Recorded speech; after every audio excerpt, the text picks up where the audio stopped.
내가 모르는 세상의 모든 정보 네모. 세모. 안녕하십니까. 네모 세모 공식 정보남 배동택입니다. 네, 정보의 여왕 박규리입니다. 예. 아, 요즘 진짜 조금만 움직여도요. 네. 땀도 많이 나고 체력이 그냥 뚝뚝 떨어지는 걸 느끼는데 맞아요. 우리 규리 씨는 항상 보면 에너지가 네. 넘쳐요. 아니, 아, 어떻게 관리하시는 거예요? 저는요, 보양식을 꼭 챙겨 먹어요. 좋은 안 거. 먹으면 힘이 빠져. 이야, 네. 저는 뭐 집에 처박혀 있던 그 약통들 야, 다 맞아요. 찾아가지고 네. 영양제를 한두 알씩 좀 먹어보는데 여러분도 혹시 그러십니까? 그러니까 네. 눈 피로하다고 눈 영양제 한번 먹어보고 어디 안 좋다고 뭘 먹어보고 하는데 네. 이걸로는 좀 부족하다고 느껴요. 눈이 안 좋을 때 네. 이 블루베리. 블루베리? 블루베리가 또 지금 제철이잖아요. 오. 정말 맛있고 달고 거기다가 눈에도 좋고요. 면역력에도 아주 좋아요. 그래서 좀 아하. 챙겨 드시면 좋을 것 같아요. 아니 근데 네. 블루베리 사실 뭐 좋은 거야 모든 분들이 아시는데 이게 견과류처럼 네. 가방에 넣고 다니면서 먹기가 좀 그렇잖아요. 맞아요. 쉽게 무르기도 하고 과일이고 네. 뭐 어떻게 좀 하면 저는 좋습니까? 아침에 요구르트에 이렇게 갈아서 먹기도 하고 아. 그냥 생으로 넣어가지고도 먹기도 하거든요. 예, 예. 그렇게 먹으면요 이렇게 부족한 단백질과 또 칼슘을 보충할 수가 있어서요 굉장히 잘 맞는다고 해요. 예. 이게 사실은 이렇게 먹다 보면 생각보다 든든하고 너무 좋더라고요. 다이어트 네. 하시는 분들에게도 참 맞아요. 좋겠네요. 네. 아니 근데 블루베리는 한두 알씩 이렇게 먹다 보면 벌써 다 먹었네 하는데 맞아요. 이것도 엄청 많이 먹으면 안 좋을 것 같은데. 맞습니다. 제가 블루베리 박사로 몇 가지 알려드릴게요. 네, 블루베리의 하루 섭취량은 25개에서 30개 정도가 적당하다고 합니다. 이때 안토시아닌과 비타민 성분이 껍질에 풍부하기 때문에 껍질째 먹는 게 좋다고 하고요. 또 블루베리를 냉동해서 먹으면 항산화 물질인 안토시아닌의 농도가 높아져서 영양이 더 풍부하고 또 비타민 손실도 막을 수 있다고 합니다. 블루베리가 10대 슈퍼푸드 중 하나라서 몸에 좋은 건 정말 익히들 알고 계실 텐데요. 다른 과일과 좀 다르게 블루베리는 이 플라스틱 통에 좀 넣어서 맞아요. 파는 것 같아요. 그래서 네. 어떤 게 좋은지 좀 골라서 사기가 쉽지 않은데 네. 어떤 걸 좀 골라야 돼요? 네, 방법이 있습니다. 블루베리는요, 자생력이 강해서요, 이렇게 무농약으로 재배를 하는 경우가 오. 대부분인데요. 블루베리 표면에 흰 가루처럼 덮인 과분을 농약 성분이라고 잘못 알고 계시는 오. 경우가 있어요. 이 흰색 과분이 코팅되어 있을수록 오히려 친환경적이고 또 영양도 더 높다고 합니다. 그렇구나. 네. 아니 그러니까 오히려 반들반들 흰가루 없이 깨끗한 게 더 안 좋은 거구나. 맞습니다. 예. 네, 그렇게 하얀 가루는요, 이렇게 흐르는 물에 살살 이렇게 씻어서 드시면 됩니다. 네. 자, 오늘도 아주 정보 여왕 덕분에 좋은 정보 얻어가는 것 같습니다. 자, 그럼 본격적으로 네모 세모 좀 시작해 보겠습니다. 자, 규리 씨는요, 네. 어디 마음 먹고 네. 큰맘 먹고 여행을 딱 갔어요. 네. 근데 날씨가 안 좋아, 막 네. 비가 엄청 와. 그럼 어떻게 하세요? 그 비 맞고 다녀야죠. 아, 비 맞고? 여행을 갔는데. 그러네. 비 그게 뭐라고요? 좀 맞지 뭐. 아, 역시 네. 쿨하시구나. 네. 저는 야, 큰일 났다. 뭐 야외 일정 잡아놓은 것도 네. 있는데 못 하잖아요. 그냥 어딜 가야 되는지 좀 찾아보는 그런 스타일인데. 네. 그러니까 뭐 카페를 가야 되나, 뭐 맞아요. 갈 만한 실내를 찾아야 되나, 이 바쁘잖아요. 근데 이게 또 맞습니다. 여행 갔는데 아무데나 갈 수 있습니까? 맞습니다. 네. 계획에 없던 일정이라도 이렇게 좀 더 특별하고 또 재밌는 곳을 가고 싶은 게 사실이잖아요. 그럼요. 네. 자, 그래서 이번에 보다 특별한 실내를 여러분께 소개를 해드릴까 합니다. 볼거리 다양한 부산에서 즐기는 특별한 실내 공간 준비했습니다. 궁금하시죠? 지금 바로 만나보시겠습니다. 무더운 여름을 슬기롭게 보내고 싶다. 따분한 주말을 지루하지 않게 보내고 싶다. 방학을 맞을 아이들과 의미 있는 시간을 보내고 싶다. 그렇다면 주목하시라. 즐기고 거닐다 보면 매력에 푹 빠지게 되는 곳 바로 박물관인데요. 알수록 재밌고 즐길수록 매력적인 박물관. 부산에 이런 곳이 있었어? 지금부터 그곳으로 여러분을 초대합니다.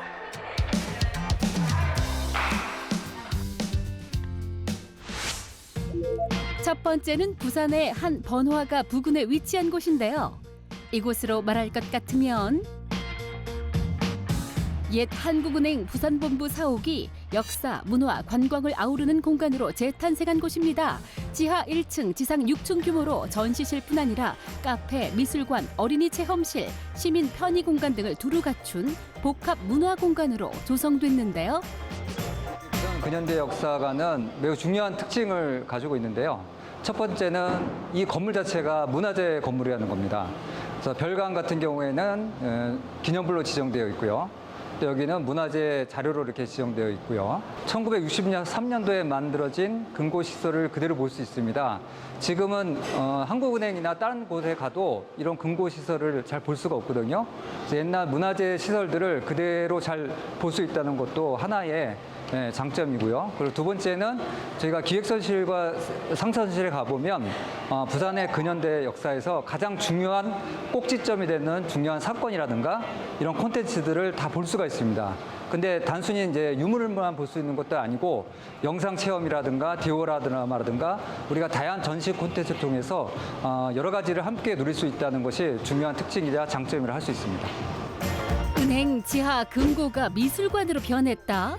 1963년 건립 당시 금고였던 곳이 2013년 은행 이전과 동시에 미술관으로 탈바꿈했는데요. 지금은 다양한 주제의 예술을 만날 수 있는 부산의 전시 맛집으로 유명하죠. 공간은 이제 한국은행 부산본부의 지하 금고였기 때문에 아무래도 그 은행의 가장 대표적인 시설이라고 볼 수 있고요. 저희가 개관을 하면서 이 공간을 미술관으로 조성했고, 현재 지금 전시는 회상의 색채라고 해서 원도심에 대한 이야기를 하고 있는데, 총 8분의 팀 또는 예술가님들을 초대해서 회화, 조각, 사진, 설치, 건축, 현대무용 등 다채로운 어떤 장르를 통해서 원도심을 좀 다르게 해석해보고 상상해보고 생각해볼 수 있는 그런 전시입니다. 낡고 오래된 곳으로 여겨지는 원도심을 새로운 시각으로 재해석한 전시인데요. 단순히 작품을 둘러만 보는 게 아니라 보고, 듣고, 즐길 수 있어서 남녀노소 모두 재미있게 둘러볼 수 있다네요. 여기에 금고가 주는 느낌과 분위기를 그대로 살린 공간이라 더 특별합니다. 한국은행 부산 본부 건물이었잖아요. 근데 이게 은행이라고 하는 공간에 이런 금고가 있었던 그 공간에 미술관이 만들어져서 항상 내려가면 새로운 미술 작품들을 만날 수 있다는 게 굉장히 새롭고요. 사실은 금고라고 하는 공간에 우리가 들어간다는 것 자체가 일반 사람으로서 굉장한 체험이잖아요. 경험이고 그것 자체도 놀라운데 실제로 여기서 다양한 작품들을 만날 수 있다는 게 더 좋습니다. 항구도시 부산의 느낌을 제대로 살린 입구. 이곳을 시작으로 본격적인 부산의 근현대 역사를 만날 수 있는데요. 개항기부터 일제강점기, 피란 수도, 산업화 시기, 민주화 시기를 거쳐 미래로 이어지는 주요 시간 흐름에 따른 150가지의 이야기가 전시되어 있습니다. 이 공간은 부산의 근대를 소개하는 전시실입니다. 개항부터 광복 이전까지를 보실 수 있는 공간인데요. 개항 때 부산의 사람들이 어떠한 변화를 겪었는지를 확인하실 수 있는 공간일 뿐더러 일본에 의해 부산이 어떻게 변화했는지도 아실 수 있는 공간입니다. 또한 일제에 저항했던 부산 사람들의 모습도 이 공간에서 확인하실 수 있습니다. 대한민국의 역사에서 빠질 수 없는 부산. 그래서인지 외국인도 많이 찾는 곳인데요. 잊을 수 없는 슬픈 역사이기도 하지만 많은 발전이 있었고 그렇기에 더 기억해야 할 역사이기도 하죠. 역사를 어렵고 딱딱하게 설명해 놓은 게 아니라 자연스럽게 보여주고 흥미롭게 역사를 배울 수 있어서 외국인은 물론 아이들의 교육 현장으로도 좋습니다.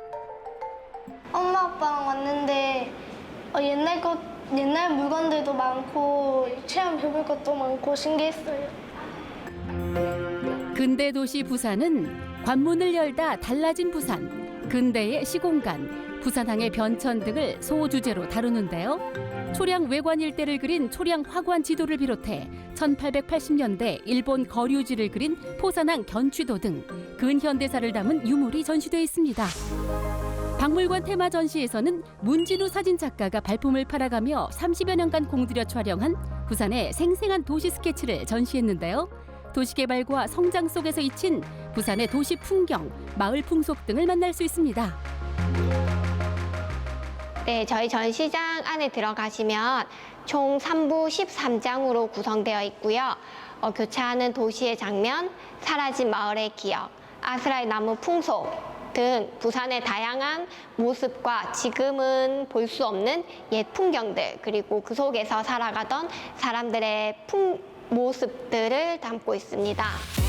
문진우 사진작가의 1,500여 점의 사진 중에 비공개 사진 위주의 160여 점과 대표작 200여 점을 통해 부산의 다양한 모습을 만날 수 있는데요. 지금은 아파트 단지로 이제 사라진 옛날의 산 동네의 그런 어린이들이 웃고 있는 그런 풍경들을 또 확인하실 수 있습니다. 가족분들과 함께 오셔서 옛날의 모습을 이렇게 나눠보시고 좋은 추억 만들어 가셨으면 좋겠습니다. 역사를 배울 수 있는 박물관에 아주 특별한 공간도 있는데요. 이곳에서는 우리 아이들도 부산의 근현대 역사를 쉽고 재미있게 배울 수 있다네요. 네, 저희 어린이 체험실에는 총 12종의 콘텐츠를 운영하고 있습니다. 개항기에 선교사들이 입었던 옷을 직접 입어보는 복식 체험이라든지 마도로스가 되어서 직접 항해를 할 수 있는 디지털 게임, 그리고 국제시장의 풍경을 느껴볼 수 있는 시장놀이 등 어린이들이 좋아할 만한 다양한 콘텐츠들이 준비되어 있습니다. 아이들의 눈높이에 맞춰 공간을 꾸며놓은 이곳은 박물관을 접목한 신개념 놀이터인데요. 색다른 테마들로 꾸며진 공간에서 여러 가지 체험을 즐기는 동시에 역사도 배울 수 있어서 인기 만점입니다. 여기는 개항 이후부터 아주 중요하고 유래가 깊은 그런 건물들이 있었고 장소적으로 굉장히 중요한 공간입니다. 그리고 지금 현대에도 보면 원도심의 여러 가지 콘텐츠를 여행 콘텐츠들이 한꺼번에 모아져 있거든요. 여기 오시면 저희 박물관의 다양한 시설도 누릴 수 있지만 용두산 공원을 비롯해서 국제시장, 그다음에 보수동 책방골목, 다양한 원도심의 여행지를 한꺼번에 누릴 수 있는 그런 공간입니다. 부산 얼마만큼 즐겨봤니? 부산에서 만나는 특별한 실내 공간. 이번에는 영화의 도시 부산에 딱 어울리는 곳이라는데요. 여긴 또 어디예요? 네, 여기는 임권택 감독님의 영화와 또 관련된 감독님 삶에 대해서 담고 있는 인물 박물관으로 보시면 되겠고요. 2013년에 개관해서 현재까지 전시 진행하고 있습니다. 영화가 삶이고 삶이 곧 영화인 한국 영화계의 살아있는 전설 임권택 감독을 조명하는 박물관인데요. 여기선 취화선, 장군의 아들 등의 세트장과 임권택 감독의 영화 인생을 둘러볼 수 있습니다. 네, 여기는 감독님 인터뷰하셨던 신문, 잡지, 서적들 보관하고 있고 감독님 관련 기사들 저희 연구소에서 아카이빙해서 만들어 놓은 기사집입니다. 네, 여기에 감독님이 옛날 영화 포스터들을 전시하고 있습니다. 임권택 감독은 6.25 전쟁을 피해 고향 장성을 떠나 18살 때부터 부산에 터를 잡았는데요. 부산에서 만난 인연으로 영화계에 데뷔하면서 수많은 명작이 탄생하게 됐죠. 감독님께서는 장군의 아들 시리즈를 통해서 이 시기부터 국민감독이라는 칭호를 얻으셨습니다. 이 공간은 장군의 아들에 나오는 우미관이라는 곳을 세트장으로 구현해 놓은 곳입니다. 한국 영화의 한 획을 그은 장군의 아들은 물론 임권택 감독의 98번째 작품인 취화선도 빠질 수 없죠. 이 작품으로 한국 영화 최초로 칸 영화제에서 감독상을 수상하셨는데요. 취화선이 예술 영화인 만큼 한국 특유의 정서와 소리 등을 연출로 잘 풀어냈고 그 작품성을 세계적으로 인정받았다고 할 수 있겠죠. 감독님께서 취화선이라는 영화로 칸 국제영화제 감독상을 수상하셨었는데요. 여기 보이시는 이 옷이 실제 최민식 배우가 입었던 옷이고 여기 액자들 또한 영화에 실제 사용되었던 소품을 그대로 가지고 왔습니다. 지금처럼 화려한 CG가 나오기 전 다양한 시도로 멋진 작품을 만든 임권택 감독인데요. 먼저 증언은 미니어처로 특수 촬영을 선보인 작품이고요. 짝코는 초기의 동시녹음 영화로 당시 선구적인 작품으로 손꼽히죠. 감독님께서 수상하셨던 상들 중에 몇 가지를 추려서 저희가 보관하고 있고요. 여기는 이제 베를린 국제영화제에서 수상하신 명예 황금곰상입니다. 모든 트로피가 의미 있지만 그중 최고인 명예 황금곰상. 베를린 국제영화제에서 받은 상으로 세계 영화사에 공헌한 영화인에게만 주는 상입니다. 임권택 감독이 최초의 아시아인 수상자로 영화사에 공로한 업적이 세계적으로 인정받았음을 보여주죠. 짜임새도 좋고 시대별로 그리고 주제별로 분류도 잘 되어 있어가지고 꽤 임권택 감독에 대해서 몰랐던 부분을 많이 알게 돼서 굉장히 좋습니다. 임권택 감독님은 부산에서 활동하신 감독님으로 유명합니다. 부산에 찾게 되신다면 이 실내 동서대학교 임권택 영화박물관에 오셔서 감독님 영화들도 보시고 어떻게 담겼는지 한번 보시면 참 좋을 것 같습니다. 1962년부터 쉬지 않고 영화를 만들어 온 한국 영화사에서 빼놓을 수 없는 거장 임권택 감독의 영화 세계를 가까이서 체험할 수 있으니 꼭 둘러보세요. 영화의 도시 부산답게 영화와 관련된 다양한 곳이 있는데요. 이곳은 영화 관련 주제의 체험형 전시시설로 영화 관련 장비, 물품, 문헌, 사진, 동영상, 영화 등의 자료가 있습니다. 그리고 지상 3, 4층에 위치한 상설 전시실은 체험존인데요. 100년 전 영화도시 부산의 발자취를 따라 걸으며 명작을 만날 수 있을 뿐 아니라 영화와 관련된 모든 것을 체험할 수 있습니다. 특히 크로마키, 타임슬라이스 촬영 등 영화 제작 기법을 배워서 나만의 영화 예고편을 만드는 등 다양한 체험을 즐길 수 있어서 그야말로 인기 최고입니다. 너무 재미있었고 크로마키라는 괴물이 나와서 이렇게 촬영하는 그런 경험을 해서 너무 재미있었어요.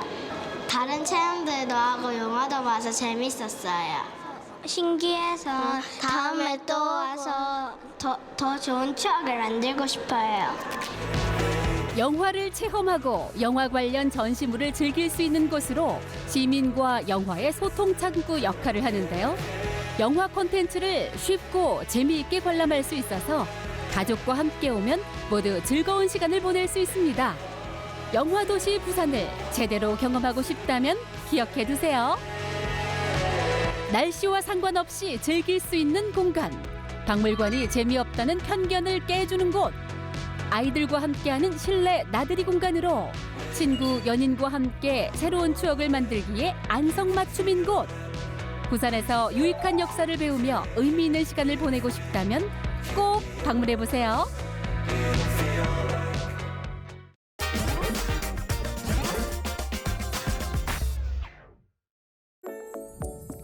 맛도 일품, 건강도 일품인 대한민국 최고의 식재료가 있었으니 그 이름은 바로 문어 되시겠다.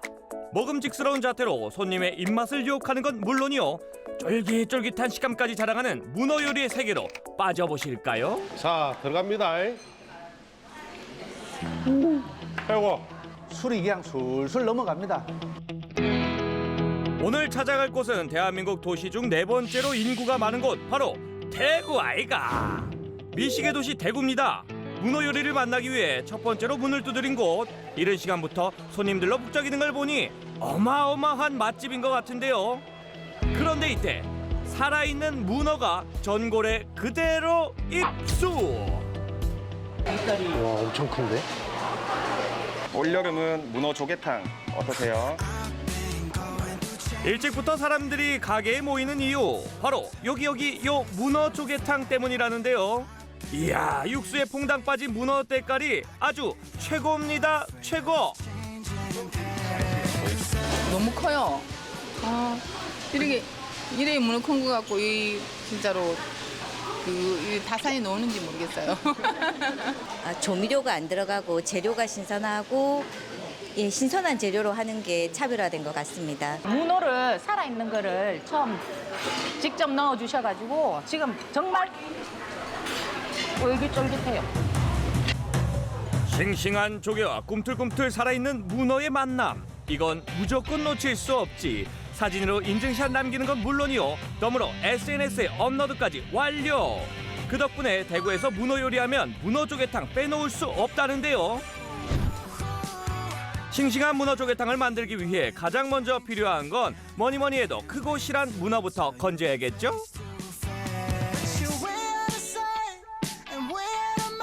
이거는 동해 참문어 가서 매일 아침 산지에서 올라오는 동해 참문어를 사용하고 있고요. 참문어가 지금 시기에는 더 맛있어서 사용을 하고 있거든요. 참문어 같은 경우는 크기가 크고 육질이 좀 부드럽고 연한 편이라 저희가 탕에 많이 넣어주고 있습니다. 크기와 힘, 어느 것 하나 빼놓을 수 없는 문어와 싱싱한 조개들까지, 이 모든 것들이 당일 산지에서 배송되는 것들인데요. 이거 너무 바쁜 거 아닙니까? 근데 싱싱함을 유지하기 위해서는 어쩔 수가 없어요. 손님들에게 제일 맛있는 걸 대접해야 돼서. 네. 손님에게 최상의 요리를 대접하겠다는 일념 하나로 지금까지 쭉 문어조개탕을 대접하고 있다는 이곳. 으리으리한 비주얼만큼이나 맛 역시 아주 최고인데요. 시원한 육수와 싱싱한 해산물의 만남, 게다가 원기 회복의 대표주자 문어까지 들어가니 이것이야말로 진정한 보양식이 아닐까요? 그뿐만이 아닙니다. 한 입에 쏙쏙 먹기 좋게 손질까지 해주니 이건 특급 서비스야. 손질을 해드려야 다음에 더 오시죠. 서비스? 네, 서비스 잘해드려야죠. 특급 서비스 제대로 받은 손님들, 이제 본격적으로 먹을 차례. 문어 요리는 아무리 먹어도 칼로리는 낮고 단백질은 높아서 부담 없이 즐길 수 있는데요. 여기 하나 더, 면역력까지 쭉 높일 수 있답니다. 문어 크니까 씹는 맛도 나겠어요? 예, 그렇죠. 당연히 씹는 맛도 나고요. 그런데도 또 부드러워요. 커도 씹는 맛이 있는데 또 부드럽게 잘 씹히니까 연령층이 좀 있어도 괜찮은 것 같아요. 여름에는 낙지, 전복이 최고지 않습니까? 그래서 자주 옵니다. 예. 특히나 육수가 끝내줍니다. 육수요? 네.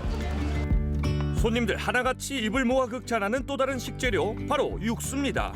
이른 아침부터 그날 사용할 육수를 매일 만든다는데요. 저희는 20년간 매일 아침에 백합, 바지락, 건새우, 다시마, 기타 등등해서 한 7, 8가지 정도를 넣어서 육수를 조리하고 있습니다. 20년간의 노하우네요. 네, 그렇죠. 저희 비법입니다. 20년간의 맛의 비법, 바로 싱싱한 식재료와 매일같이 정직하게 육수를 만든다는 사실. 여기에 하나 더, 문어와 또 다른 쫄깃함과 탱탱함이 매력적인 칼국수 면 역시 이곳만의 맛의 비결인데요. 보글보글 바다를 품은 시원한 육수에 쫄깃한 면발, 과연 그 맛은 어떤가요?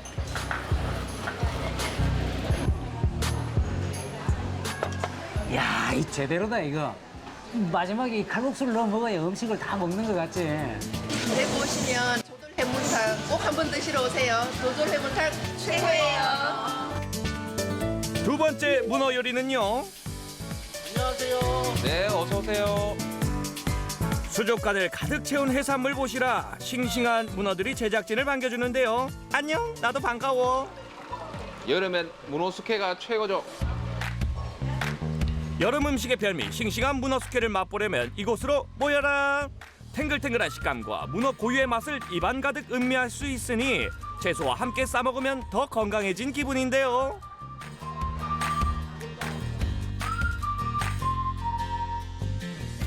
제가 한 10년 가까이 이 집 단골인데 다른 집하고는 맛이 다릅니다. 여기는 야들야들하면서 쫄깃쫄깃한 맛도 있고 다른 데 가서 먹어보는 맛하고는 차원이 다릅니다. 적당히 잘 삶아야지 문어가 맛있잖아요. 근데 정말 맛있게 잘 삶으셔요, 여기 사장님이. 그래서 제가 다른 집에도 문어 먹어보고 집에 제사 때도 문어 먹어보잖아요. 비교가 되지 않습니다. 쫄깃함과 부드러움의 조화를 이루는 문어 숙회를 만들기 위해서는요, 질 좋은 문어를 선택하는 게 가장 최우선. 자고로 식재료가 좋아야 최상의 요리를 만들 수 있다는 거 다들 아시죠? 이곳 역시 숙회의 맛을 좌우하는 건 강력한 힘과 오동통한 문어란 사실. 그런데 지금 뭐 하시는 거예요? 문어가 제대로 된 문어를 삶아서 손님상에 나가야 되기 때문에 좀 안 좋은 문어들이 있을 수가 있어요. 근데 그런 문어는 삶았을 경우에 이제 맛도 없을 뿐더러 짜고 질깁니다. 그래서 그런 애들은 제가 만져봐서 따로 선별해서 빼는 과정이죠. 아니, 그냥 오래 삶으면 질겨지는 게 아니에요? 네, 오래 삶는다고 질긴 게 아니라 문어 자체가 조금 문제가 있는 애들이 질긴 거예요. 예, 이런 애들은 되게 좋습니다. 맛있습니다.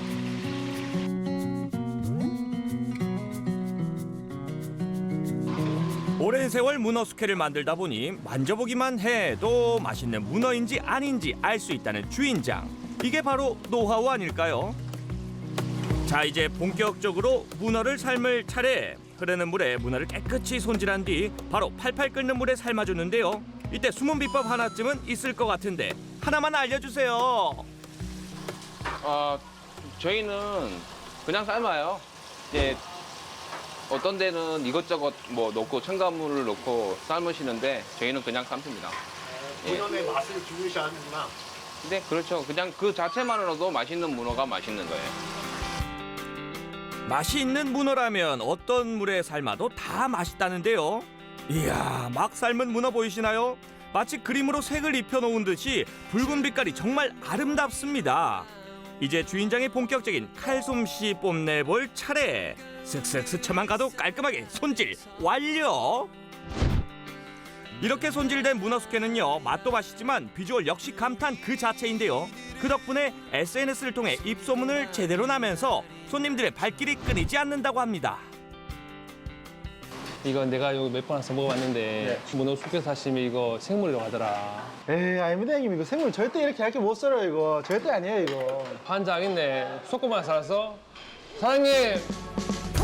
어색한 연기와 함께 위풍당당 등장하는 사장님. 자신 있게 칼과 도마를 가져온 걸 보니 오늘 솜씨 제대로 발휘할 예정인 것 같죠? 얼었는 거 아니에요, 진짜? 맞지? 네 말 맞지? 그러네요. 두 눈으로 직접 사장님 문어 손질하는 모습을 보니 아주 예술입니다. 이거 어떻게 이렇게 얇게 써주지?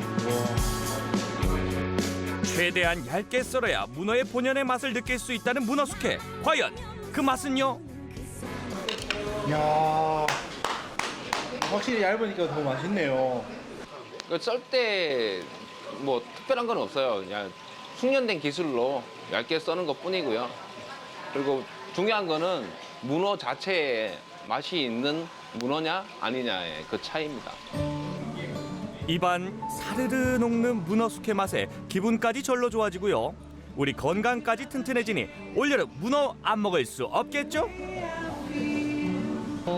일단 이게 쪼글쪼글하면서 이게 입안에 좀 감긴다 그래야 되나? 그런 맛이더라고요. 이게. 좀 얇아가지고 이게 좀 식감이 좀 그래도 두꺼운 것보다는 못할 줄 알았는데 그래도 두꺼운 거 못지않게 훨씬 쫄깃쫄깃하고 부드럽고 맛있습니다. 문어는 숙회가 최고입니다. 꼭 한번 드셔보세요. 마지막으로 찾은 문어 요리집은요, 과연 어딜까요? 쭉 둘러보니 여긴 분위기 좋은 레스토랑 같은 느낌이 물씬 드는데 손님 상위에 등장하는 요리 역시 푸짐한 해산물 요리들 뿐. 도대체 문어는 어디에 있는 건가요? 문어야, 문어야 너 어딨니? 문어야! 문어 삼합입니다. 문어 삼합인데요. 문어가 정말 이따무시해요. 문어는 대왕문어 삼합이죠. 엄청난 크기를 자랑한다는 대왕문어. 도대체 얼마나 크길래 대왕이란 이름이 붙었을까 싶은 찰나. 이야, 진짜 어마어마하게 큰데요? 우와, 너무 크다. 동해산 참문어입니다. 근데 뭐 이렇게 커요? 보통 저희가 한 10에서 20kg 정도를 사용하고 이것으로 이제 문어 삼합을 합니다. 일반 어린이 몸무게를 훌쩍 넘는 대왕문어의 크기 보시라. 다리 하나 써는데도 만만치 않은 힘이 들어가는데요. 이렇게 큰 문어를 사용하는 이유 뭔가요?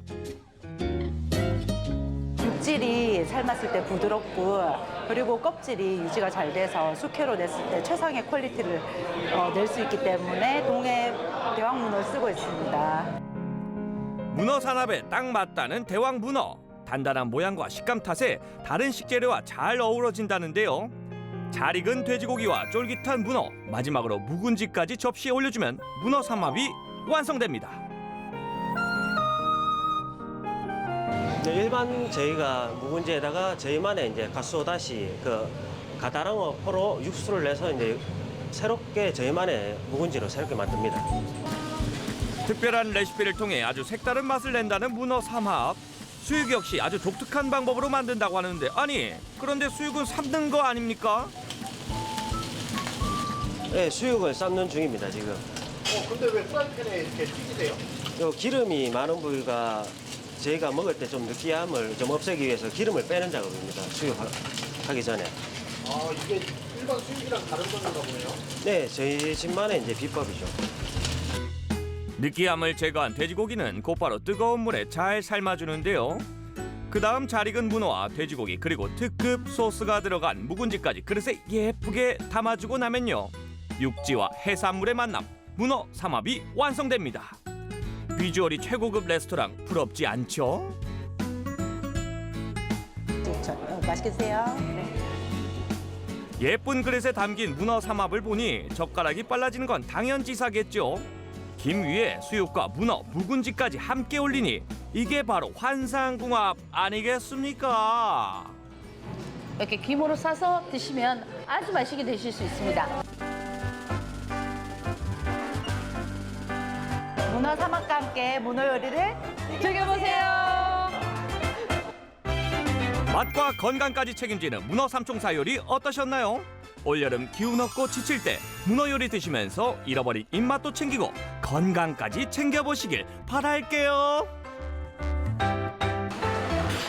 쫄깃쫄깃해요. 짱! 야, 뭐 문어는 전 세계적으로 아주 뭐 사랑받는 그런 식재료인데 저는 대한민국 요리가 최고라고 생각합니다. 네. 오늘 나온 문어 삼합 이거 참 인상적이었는데 네. 문어, 돼지고기, 네. 거기다가 묵은지까지 같이 먹으니까 네. 이게 정말 최고지 않습니까? 맞습니다. 와. 저는요, 네. 사실 저 문어가 통째로 들어간 해물탕 너무 맛있을 것 같은데 야. 거기다가 조개까지 듬뿍 올라가가지고 아주 육수가 아우 정말 끝내줄 것 같아요. 예, 네. 저는 술도 안 먹었는데 해장이 되는 느낌. 해장으로 너무 좋을 것 같죠? 네. 자, 오늘 문어로 다양한 요리를 만들 수 있다는 거 봤는데요. 네. 이 문어가 참 맛도 좋지만 우리 건강에 그렇게 좋다면서요. 맞습니다. 우리 몸에 좋은 문어, 효능에 대해서 간단하게 소개를 해드릴게요. 문어는 고단백, 저열량, 그리고 저지방 건강식인데요.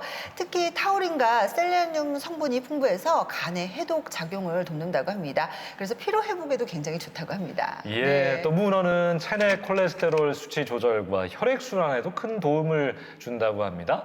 불포화 지방산이 또 풍부해서 기억력을 높여주고 우리 아이들에게는 학습 능률까지 향상시켜줄 수 있다고 하네요. 네, 올여름 정말 입맛 없고 기력 떨어지실 때 다양한 문어 요리 중에서 하나를 또 선택을 하셔서 꼭 드셔보시길 바라겠습니다. 예. 네. 자, 네모세모 이번에는 어떤 소식 한번 이어가 볼까요? 정택 씨, 네. 혹시 이런 명언 아세요? 어떤 명언이요? 한글이 목숨이다. 이야, 네. 알죠. 알아요? 이 네. 멋진 말씀을 하신 분이 바로 이곳 울산 출신이죠. 그 말 모르면 울산 네. 사람이 아닙니다. 네. 아, 외솔 체험배 선생님. 야, 정말 예, 멋진 분이에요. 네. 한글학자 외솔 최연배 선생님이요. 나고 자란 곳이 바로 이곳 울산입니다. 예. 이번 소식은요. 우리 최연배 선생님의 숨결을 따라서 여행을 한번 떠나볼까 합니다. 그러게 네. 최근에 외솔 체험배 선생이 누구인지 그 일생을 따라가 보시려고 그 업적을 알고 싶어서 울산 오시는 분들이 참 많아졌다고 해요. 맞습니다. 그렇지만 안 가보신 분들도 굉장히 많이 계실 것 같은데요. 외솔 최연배 선생님의 얼이 담긴 외솔 기념관부터 또 운치 있는 한옥 숙박 체험 시설까지 김준호, 손심심 씨와 함께 여행을 떠나보시죠.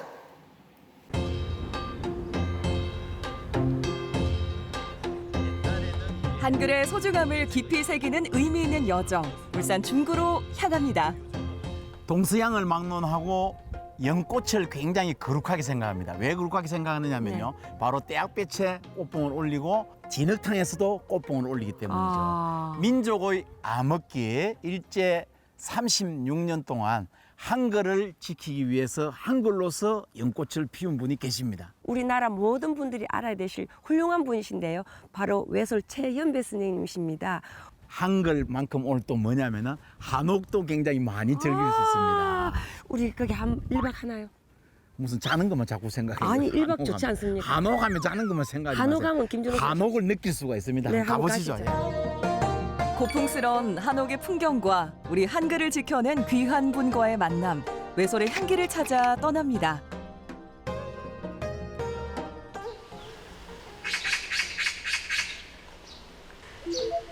이곳은 외솔 기념관인데요. 위대한 한글 학자 최연배 선생님의 업적을 담아낸 곳입니다.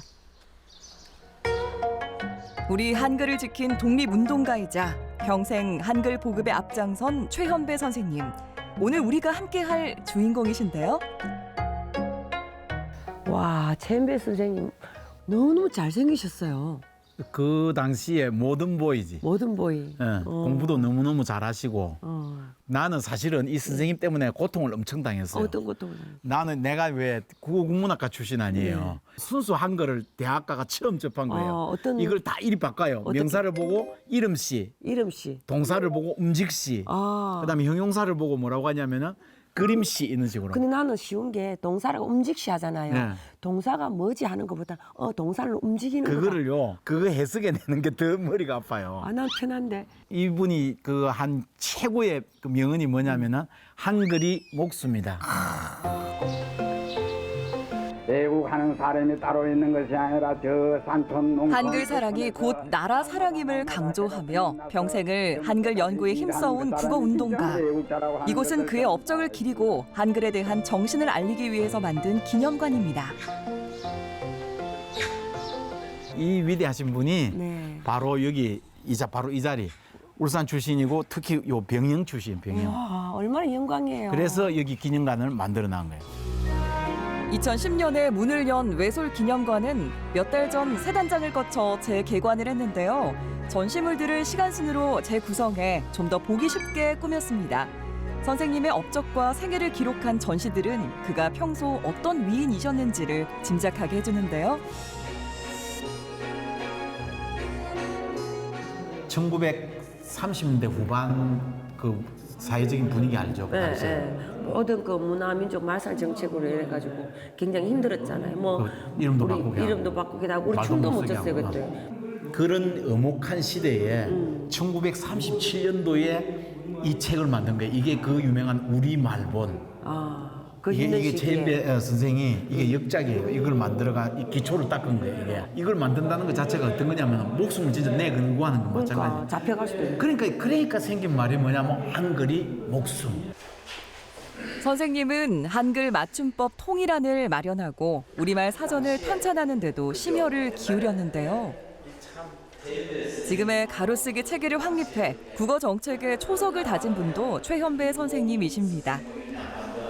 강복 이후에 외솔 선생님 대표적인 업적이 나오는데 옛날에 이제 신문이나 인쇄물들을 찾아보면 다 세로로 나와 있는데 그때 거기 목이 빠진 줄 알았잖아요. 네, 이렇게 봐야 되니까. 근데 외솔 선생님께서는 한글은 이렇게 가로로 봐야 편한 문자다. 제가요 도리도리를 잘하잖아요.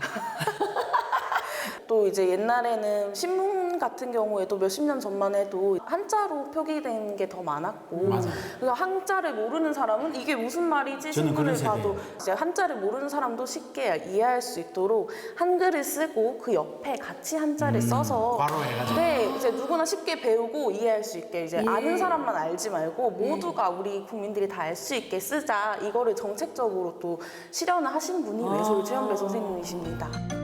또한 문교부 편수국장을 지내며 초중등 교과서의 문법 체계도 확립했는데요.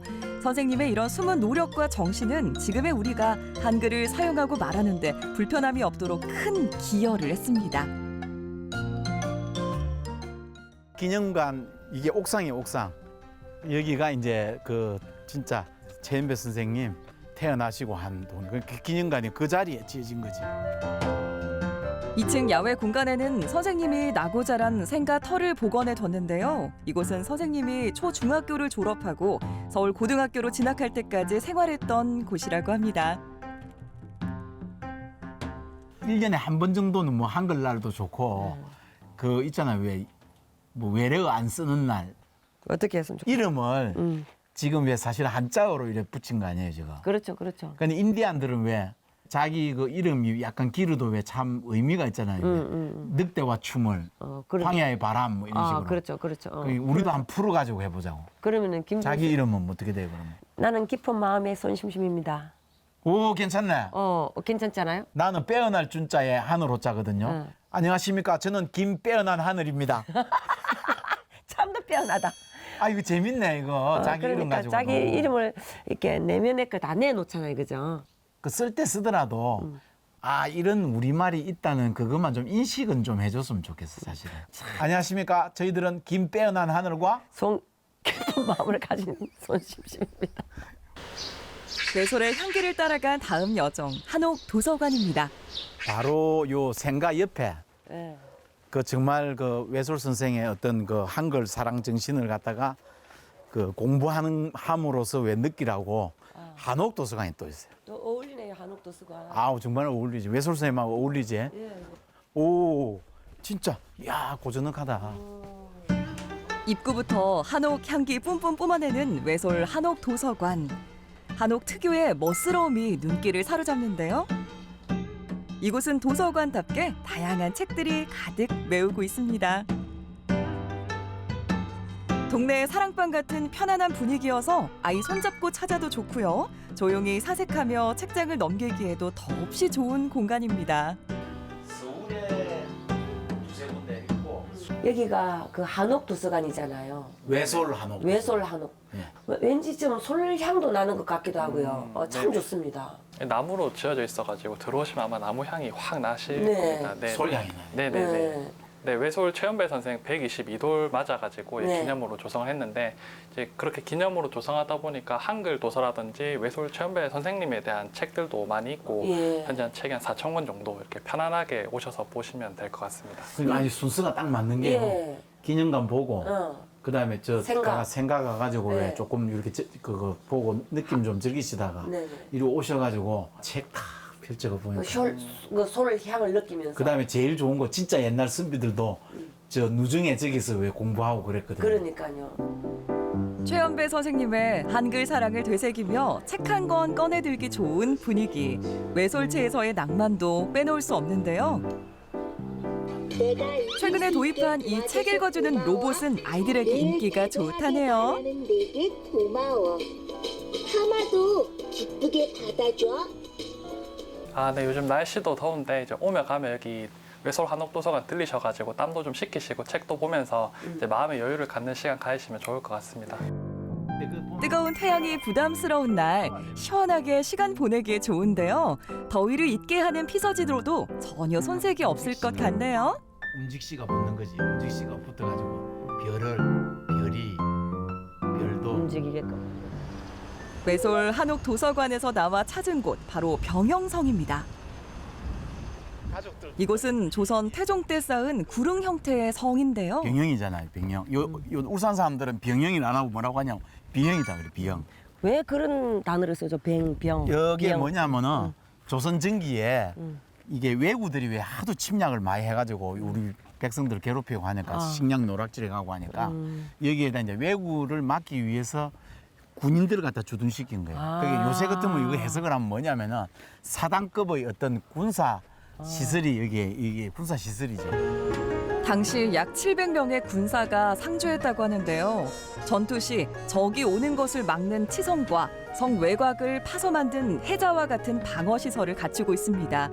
병영성은 2000년대 들어 재건립하면서 지금의 모습에 이르렀는데요. 울산의 군사 문화를 알 수 있게 하는 귀중한 자료로 쓰이고 있습니다. 그래 있다 보니까 여기에 대규모 왜 군인들이 굉장히 많이 있잖아요. 그 군인들이 있으면 뭐가 있어야 돼요? 무기를 만들어야 되니까. 예. 근데 요 부근에 여기 이제 딸천에서 엄청나게 좋은 쇠가 막 생산이 많이 되잖아요. 달천에서. 그러니까 그걸 가지고 창도 만들고 활도 만들고 총도 만들고 다 만드는 거예요. 낮고 완만한 형태라 오르기 쉽고요. 도시 전체를 조망할 수 있어 풍경을 감상하기에도 그만인데요. 바람이 선선할 때면 나들이 객들의 방문도 줄을 잇는다고 합니다. 이게 우리가 병영성을 쫙 걸어보니까 옛날에 어른들이 어떻게 이렇게 생활을 했다라는 것도 느껴지고 또 한번 올라와 보면서 걸으면서 또 많은 생각들을 하게 될 것 같아요. 여기가 이제 그 군사 문화하고 민간의 문화가 왜 같이, 섞여가지고 이렇게 혼합이 된 형태를 해가지고 이 도시가 발달이 된 거죠. 그러니까. 근데 이 성이 이렇게 있고 그다음에 마을이 있고 이러려면은 식수가 필요하잖아요. 맞죠. 근데 그 식수를 해결해 주는 아주 유명한 곳이 있습니다. 어떤 곳이? 식수 해결뿐 아니라 빨래터 역할까지 한 곳 바로 여기입니다. 산전샘이라고 불리는 이곳은 군인들뿐 아니라 이 지역에 사는 주민들에게도 없어서는 안 될 존재였다는데요. 불매야 불매야 불매 딱딱 불매야 딱딱 불매야 여기가 어둠에뇨 비영산전 아닌가매 불매야. 여기가 어디면요? 비영산전. 비영산전. 여기가 산전샘이라고. 아, 여기 산전샘이에요? 네. 원래 여기서 빨래하고 물떡하고 하던 유명한 곳이에요. 아. 병영 사람들이 전부 이물 먹고 살았다 해도 과언이 아닐 정도. 아니, 이 물이 얼마나 좋길래 이 물을 담는 이게 솟아나는데 지금도 여기 성묘 산에서 이렇게 나오는데 기록에도 학생지 기록에도 나와요. 이 물이 그 해가지고 하루에 80석석 나왔다 하는 식으로. 이 물이 얼마나 흘러 넘쳤으면은 이 앞에 전부 미나리 깡이었대요. 뭐 습하니까. 미나리 깡이고 물이 좋으니까. 당시 이곳의 물을 이용해 막걸리를 만들어 파는 주막도 많았다고 합니다. 우리 한옥이 또 있네요. 이게 이제 어련당이다 해가지고 한옥 체험하는 곳이에요. 아, 그래요? 네. 어련당은 울산 중구를 대표하는 한옥 체험시설인데요. 한옥의 멋스러움을 느끼며 하룻밤 쉬어갈 수 있는 힐링 스폿. 이곳은 한옥 스테이로 알려지면서 관광객들의 방문도 이어지고 있습니다. 방 안에 들어서는 순간 한옥 향이 솔솔 나서 기분까지 상쾌해지는 곳인데요. 우리가 한옥 여행을 하고 있는데 딱 여기 딱 들어오니까 또 어련당이라는 또 이 이름을 딱 안고 들어왔어요. 대구가 어련당이에요. 여기가 이제 동천이 흐르고 있는데 이 동천의 옛 말이 어련이에요. 그래서 그 말을 따와서 아름다운 말이 흐르는 곳이라고 해서 어련당이라고 이름을 지었습니다. 네. 말은 자라니까 말 그래, 네. 공부할 때 어자예요. 네. 연항 이어질 은 하는 거예요. 말이 이어지는 내다. 말이 이어지는 내다. 그러니까 최연배 선생 같이 말을 이어가지고 이렇게 살리는 사람이 여기 태어나는 거예요. 여기는 지금 어떤 곳인가요, 근데? 아, 네, 여기는 한옥 체험 시설이거든요. 네. 그래서 방이 어련제를 포함해서 7개의 방이 있고, 7개 방. 예, 사람들이 쉽게 와서 이제 한옥을 체험하고 가실 수 있는 그런 공간. 방 하나와 마루로 구성된 객실은 가족들이 사용하기에 좋고요. 하룻밤 묵고 가기 불편함이 없도록 다양한 시설을 갖추고 있습니다. 궁궐 안을 연상케 하는 고급스러운 분위기. 한옥의 우아함이 느껴져 미소가 절로 나오는데요. 이런 곳에서 멋진 하루를 보내도 괜찮겠죠? 저희는 이제 여기 방이 어련제라고 이 어련제를 포함해서 7개가 있는데 이호예, 병형공 이렇게 예전에 조선시대의 그 조직을 따온 이름을 가지고 우리 한자 중에서 좋은 뜻을 가진 걸 붙였어요. 이방, 예방, 호방. 예, 맞습니다. 예, 공방. 그래서 예, 뜻이 조금 달라요. 그래가지고 기쁠 이, 좋을 호 이런 식으로 해서 기쁜 방, 좋은 방, 그리고 향기가 나는 방 이런 식으로 이름을 붙여놨어요. 공부다운 이름이 경방만 안 들어가면 나는 다시는 군대 가기 싫어요. 외솔 최한배 선생님이 나고 자란 고향에 이런 곳이 있어 의미가 깊은데요. 울산 중구를 방문하면 꼭 한번 들러봐도 좋을 곳입니다. 아니 요즘 한류가 왜 뜨잖아요. 한류가 뜨는데 요렇게 오늘 왜 진짜 요 병영에 와가지고 한글도 느껴보고 그다음에 오늘 한옥을 너무 많이 봤잖아요. 한자가 또 실 한자도 되거든요. 네, 그래서 그렇게 마음은 비우고 요 정신 어른 요 한으로 한글과 한옥으로 채우는. 나는 이렇게 딱 이렇게 돌아보니까 딱 한마디로 정리할 것 같아요. 제비 몰려 나간다. 제비 홀리러 나간다. 우리의 것은 소중한 것이여. 한글을 목숨처럼 귀하게 여긴 외솔 선생님의 발자취. 그 여행길에서 한옥의 아름다움과도 마주했는데요. 여러분도 이곳에서 소중한 추억을 쌓아보세요. 네, 외솔 최한배 선생님에 대해서 정말 더 많이 알게 되고 느끼는 그런 시간이 되었던 것 같아요.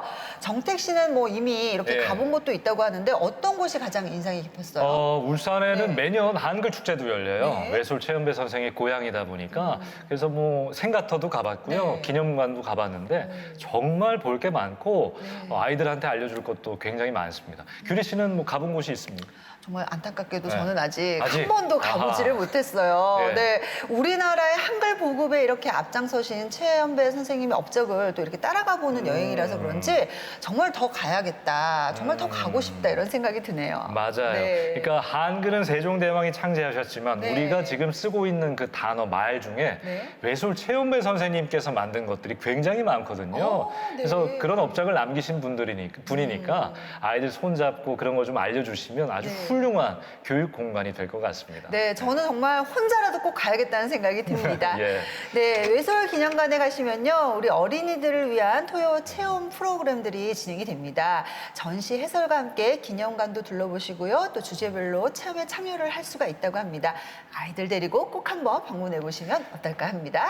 그리고 이 한옥도서관은 비 오는 날 가면요, 처마 밑으로 빗물 떨어지는 소리가 정말 환상적이라고 하는데요. 네. 멀리서 울산 오시는 분들이라면 한옥의 운치와 그 멋을 느낄 수 있는 어련당도 추천을 해드립니다.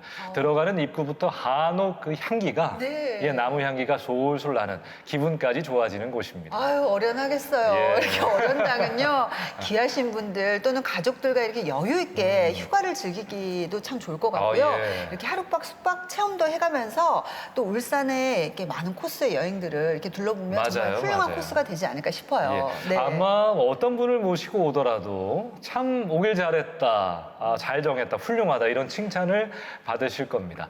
네. 울산 여행 오시는 분들 저희가 말씀드린 어련당도 좋고요. 병영성과 이 외솔기념관도 함께 둘러보시면 아주 좋은 여행 코스가 될 것 같아요. 네, 여름 여행 계획 잡고 계시고 있다면요, 바다도 좋고 또 계곡도 좋지만 예. 울산은 어떨까 싶습니다.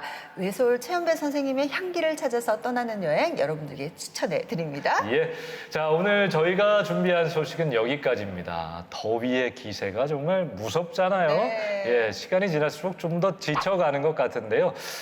지친 일상에 요즘 딱 어울릴 만한 노래, 이 노래는 요즘 우리에게 필요하다, 이런 거 좀 없을까요, 규리 씨? 너무 덥다 보니까 불쾌지수가 굉장히 올라가서 옆 사람이랑 굉장히 싸움이 싸움나. 날 수가 부딪히기만 있어요. 해도 부딪히면 싸움나. 짜증나. 네. 그런데 그러지 마시고요. 제 노래 쿵짝 노래 들으면서 곧딱이구나. 짝이 잘 맞아요. 예. 생년분 우리는 쿵짝 쿵짝 맞춰서 여러분들 좋네요. 힘내시기 바랍니다. 예, 네. 여러분들 특히 가족하고 싸우지 마세요. 네. 덥다고.